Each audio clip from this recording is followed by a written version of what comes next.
ඉබුවන් සුබ දවසක් හැමෝටම. ඉතින් ගොඩක් ආදරයෙන් පිළිගන්නවා ෆෝලන් ලයිව් YouTube channel එකට. ඉතින් ආදරයෙන් ඉල්ලනවා subscribe කරලා සහයෝගයක් දෙන්න. ඉතින් මම ඉන්නේ පෝලන්තේ. පෝලන්තේ මම බස් ඩ්‍රයිවිං කරන්නේ. ඉතින් ගොඩක් අය පෝලන්තේට එන්න කොහොමද කරගන්න කොහොමද කියලා අහනවා. ඉතින් දැනට පොඩ්ඩක් හැමෝම දන්නවා පෝලන්තේට එන්න ටිකක් අමාරුයි. මොකද පෝලන්තේට අපොයින්ට්මන්ට් ගන්න අමාරුයි. අපොයින්ට්මන්ට් හම්බුණත් ගොඩක් වෙලාවට වීසා රිජෙක්ට් වෙනවා. ඉතින් ඒ වගේ ප්‍රශ්න තියෙන නිසා දැන් ඉස්සර වගේ නෙමෙයි. අවුරුදු දෙකකට විතර කලින් අවුරුදු එකමාරකට දෙකකට විතර කලින් වීසා වැදුනා. කිසිම ප්‍රශ්නයක් තිබුණේ නැහැ. මේ දාපු හැමෝටම වීසා වැදුනා. ඉතින් දැන් ගොඩක් වීසා රිජෙක්ට් වෙනවා වගේම ගොඩක් වේටින් ලිස්ට් එකේ ඉන්නවා හැම රටකම කුවේට්, කටාර්, ඩුබයි. ඉතින් එන්නේ නැහැ අපොයින්ට්මන්ට්. අපොයින්ට්මන්ට් ඩේට් එකක් එන්නේ නැහැ. හැම මේල් එක විතරයි එන්නේ. අවුරුද්ද එකමාර දෙක බලාගෙන ඉන්න අය ඉන්නවා. ඒක නිසා දැන් ගොඩක් අය පෝලන්තේට try කරන්නේ නැහැ. ඉතින් try කරන්නේ නැහැ වගේ මම කියන්නේ try කරන්න එපා. මේ වෙලාවෙ ඉතින් දාලා තියෙන අය try එකක් ඉන්න සාමාන්‍යයෙන් ගොඩක් වෙලාවට දැන් 100ට 10ක් 15ක් විතර වගේ තමයි වීසා වදින්නේ පෝලන්තේට. ඒකට හේතුව තමයි ගොඩක් වෙලාවට මේ යුක්‍රේන කට්ටිය පෝලන්තේට සංක්‍රමණය වෙනවා.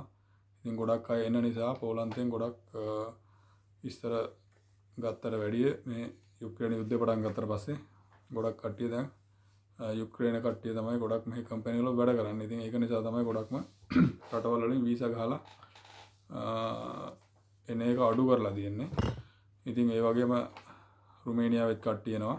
ඉතින් ඒක නිසා තවමත් අර ඩුබයි වල ඉන්න අයියලා මම දැක්ක ඊයේ පෙරේදත් වීඩියෝ දානවා. පෝලන්තේට වීසා දෙනවා. ඒගොල්ලෝ කන්ටැක්ට් කරගන්න කියලා. ඉතින් අහුවෙන්න එපා. අපි ඉස්සරින් ඉඳන්ම කිව්වා ඒ ජාවාරමට අහුවෙන්න එපා කියලා. මොකද වර්ක් පර්මිට් විකුණන කට්ටිය ඒගොල්ලෝ. ඉතින් ඔකට අපි ගොඩක් ඔය ගැන කතා කරලා තියෙනවා. ඒ වගේම තව අලුතෙන් මල්ලි කෙනෙක් ඒගොල්ලන්ගේ ඇවිල්ලා ඉන්නවා. මම දැක්කා ඊයේ පෙරේදා වීඩියෝ එකක් TikTok එකේ දාලා තියෙනවා.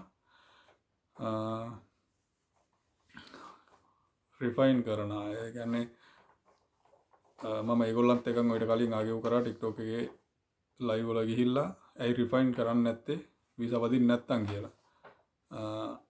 ඉතින් ඒකට මම දැක්කම ඊයේ පෙරේදා මල්ලි කෙනෙක් දාලා තියෙනවා ඒ ඩුබයි එකේම ඒගොල්ලන්ගේම මල්ලි කෙනෙක් අයියලා කට්ටිය සූරගෙන ගියාට පස්සේ දැන් ඉතුරු ටික හින්දිනවා ඒ මල්ලි. ඉතින් අහුවෙන්න නම් එපා. පෝලන්තේට එන්න වීසා වදින්නේ නැහැ ඩුබයි එකේ නම් කොහොමදවත්.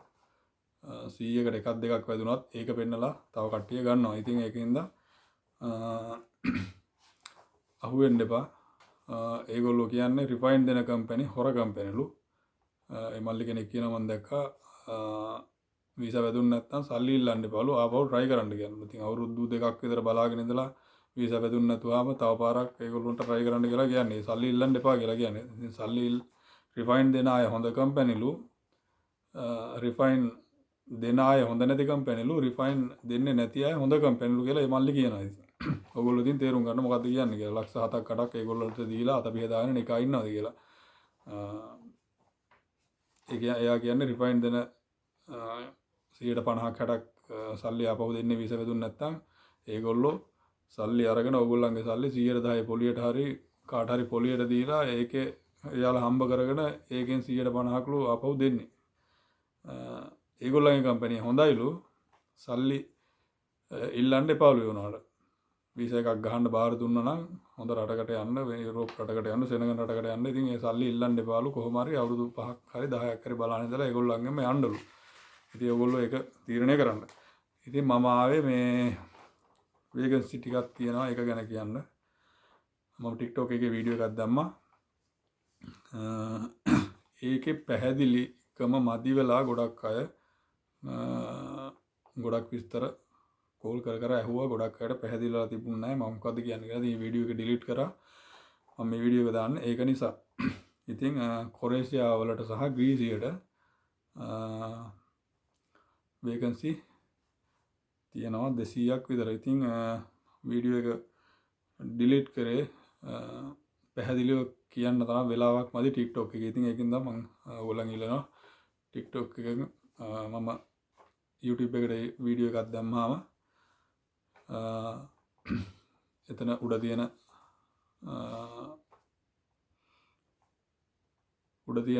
ප්‍රොෆයිල් එකට ගිහිල්ලා එතන YouTube එක තියෙනවා. ඒක ටච් කරලා වීඩියෝ එක බලන්න. ඉතින් වීඩියෝ එක හොඳයි නම් තව ඉදිරියටත් මේ වගේ බලන්න මේ වගේ රැකියා ගැන දැනගන්න පෝලන්තය ගැන යුරෝපය ගැන ට්‍රැවල් වීඩියෝ ඉස්සරහට බලා ගන්න පුළුවන්. ඉතින් ඒකින්ද හොඳයි නම් YouTube එකේ channel එක subscribe කරලා තියාගන්න. ඉතින් වේකන්සි තියෙනවා කොරේෂියා වලට තියෙනවා වේකන්සි මාස 4කින් වගේ එන්න පුළුවන්. ඉතින්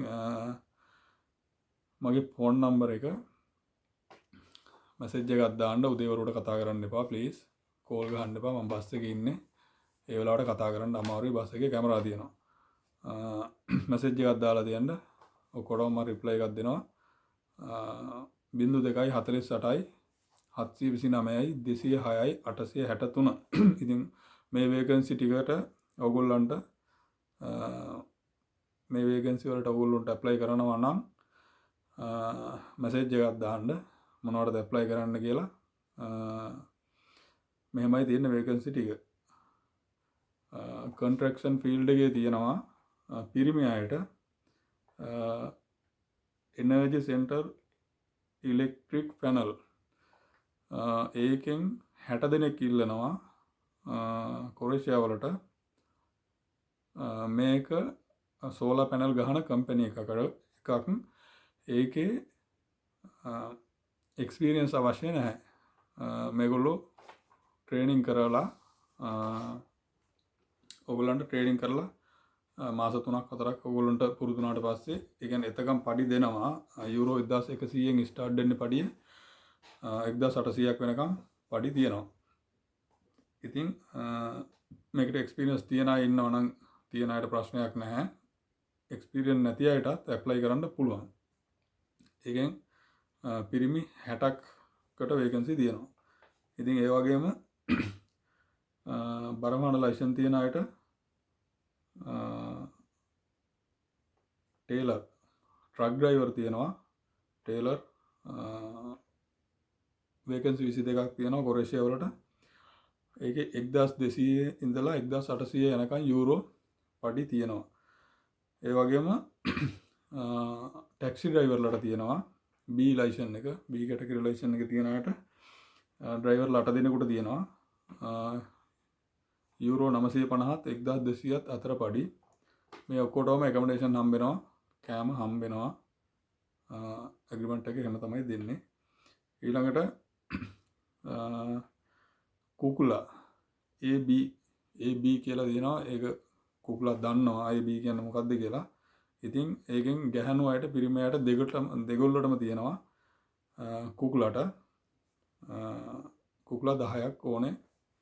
හොට් කිචන් එකට AB කියන එකෙන් ඒගොල්ලන්ට පඩි තියෙනවා යුරෝ 1500ත් 2100ත් අතර හොඳ පඩියක් තියෙනවා. ඉතින් ඔයගොල්ලෝ එක්ස්පීරියන්ස් තියෙන කුකුලා නම් කතා කරන්න ඒකට දාන්න පුළුවන්. ඒ වගේම ගැහණු අයට තියෙනවා ක්ලීනින් හොටෙල් ක්ලීනින් 20ක් තියෙනවා. ගැහණු අයට ඕනම රටක ඉඳලා ඇප්ලයි කරන්න පුළුවන්. ඔයගොල්ලෝ CV එකක් හදාගෙන යුරෝප් CV එකක් හදන්න. යුරෝප් CV එකක් හදලා පාස්පෝර්ට් කොපි ඩෙන්ටිටි කොපි ඉන්න රටේ එකක් දාන්න. පොලිස් රිපෝට් එක ඕනේ අනිවාර්යෙන්ම. ඒකේ පඩි ක්ලීනින් වලට පඩි යුරෝ 950 1150ත් අතර. ඒ වගේම පිරිමි අයට තියෙනවා තව නැව් කම්පැනි එකක ලේබර්. නැව් කම්පැනි එකක ලේබර් තියෙනවා. ඒකෙන් 30ක් ඉල්ලනවා. ඒකට පිරිමි. ඒකට පුහුණු කියලා එකක් නැහැ. ලේබර් එකක්. ඒකේ පඩි 1200ත් 1500ත් අතර. මේක කොරේෂියා වලට තියෙන්නේ. ඉතින් මේකේ කෑම හම්බ වෙනවා, ඇකොමොඩේෂන් දෙනවා. පැය 8-10 වැඩ තියෙනවා. සතියට දවස් 5ක් වැඩ, 5ක් හෝ 6ක් වැඩ. ඉතින් අවුරුදු දෙකක් ඇග්‍රීමන්ට් තියෙනවා.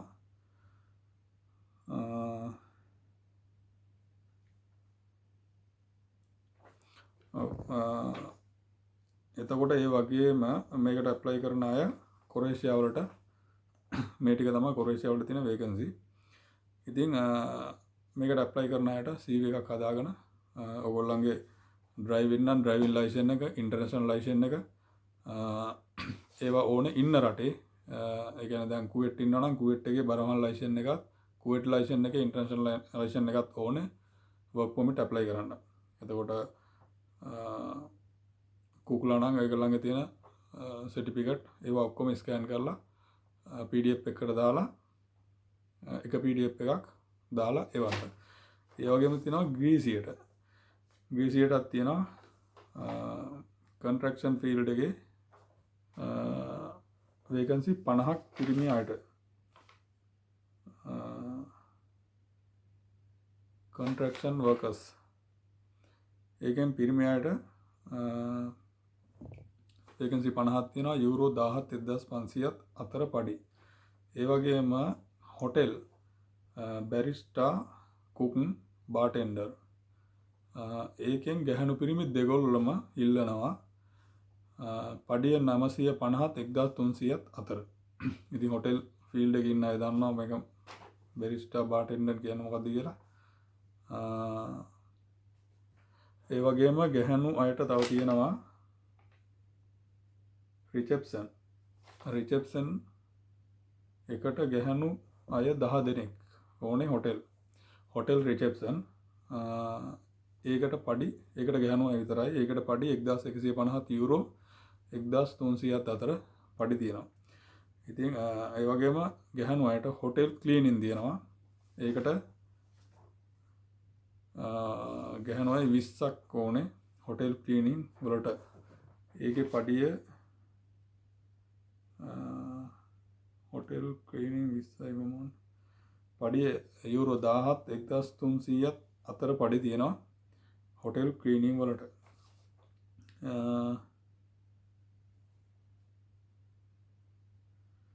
ඉතින් අවුරුදු දෙකක ඇග්‍රීමන්ට් තියෙනවා. පැය 8-10 වැඩ තියෙනවා. දවස් 5-6ත් අතර සතියකට දවසක් නිමාඩු තියෙනවා. ඉතින් ඔය ටික තමයි වේකන්සි තියෙන්නේ. කලින් වීඩියෝ එකක් දැම්මා මම TikTok එකේ. ඒක ඩිලීට් කරා හරියටම පැහැදිලි නැති නිසා. ඉතින් පිරිමි අයට තියෙන ටිකට එක්ස්පීරියන්ස් ඕනේ නැහැ. කන්ට්‍රැක්ෂන් ෆීල්ඩ් එකේ සෝලර් පැනල් එකට ඒක දාගන්න පුළුවන්. ඒකෙත් වීඩියෝ එකක් මම ඇඩ් කරන්නම් මේකේ.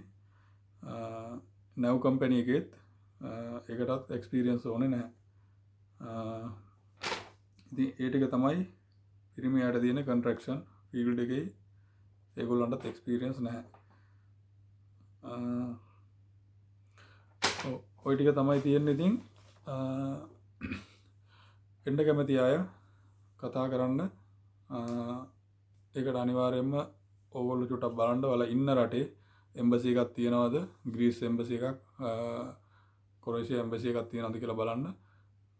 තමන්ට පාස්පෝර්ට් එක ගෙවල් වල ඉන්න අය එහෙම කතා කරන්න එපා. කුවේටි ගෙවල් වල ඉන්න ගැහණු අය එහෙම කතා කරන්න එපා. තේරුමක් නැහැ. මොකද ඕගොල්ලන්ට එන්න බෑ. පාස්පෝර්ට් එක තියෙන්නේ ගෙදර බාබා ගාව නම් ඕගොල්ලන්ට ඇප්ලයි කරන්න බෑ. ඉතින් පාස්පෝර්ට් එක ළඟ තියෙනවා නම් බැංක් account එකක් තියෙනවා නම් බැංක් account එකක් දැන් හදලා බෑ. මොකද මාස 6ක බැංක් ස්ටේට්මන්ට් ඉල්ලනවා. සැලරි සර්ටිෆිකේට් එකක් ගන්න ඕනේ. බැංක් ස්ටේට්මන්ට් ගන්න ඕනේ. පොලිස් රිපෝට් එක ගන්න ඕනේ. ඉතින් පාස්පෝර්ට් එකත් ළඟ තියෙන්න ඕනේ. කම්පැනි වල පාස්පෝර්ට් තියෙනවා නම් පාස්පෝර්ට් එක ගන්න බැරි නම් ඒත් අපරාධ. ඉතින් ඇප්ලයි කරන්න කතා කරන්න මේවා කරන්න එපා. විස්තර මං හිතන්නේ තියෙනවා දැන් ඇති ඕගොල්ලන්ට විස්තර හොඳටම තව දැනගන්න දෙයක් තියෙනවා නම් මට කතා කරන්න හරියටම මගේ නම්බර එක 0248 729යි 206යි 863. ඉතින් ওই නම්බර එකට මට කතා කරන්න. ඉදිරියටත් යුරෝප් රැකියාව ගැන දැනගන්න ඒ වගේම විශේෂ දේවල් ගැන මොන හරි දැනගන්න තියෙනවා නම් YouTube එකේ මම දානවා. ඉතින් YouTube එකට දැම්මේ TikTok එකේ විනාඩි 10කට වැඩිය කතා කරන්න බෑ. ඉතින් වීඩියෝ දෙකක් දාන්නත් බෑ. ඒ නිසා තමයි දැම්මේ. ඒ දාපු එක ගොඩක් පැහැදිලි කරලා දෙන්න බැරි වුණ නිසා ඒක ඩිලීට් කරලා මේක දැම්මේ. ඉතින් වීඩියෝ එක හොඳයි නම් ඉදිරියටත් වීඩියෝ බලන්න මේ වගේ YouTube එක subscribe කරලා සහයෝගයක් දෙන්න කියලා ඉල්ලනවා. එහෙනම් හැමෝටම සුබ දවසක්. Ja, du måste inte rema datum, va?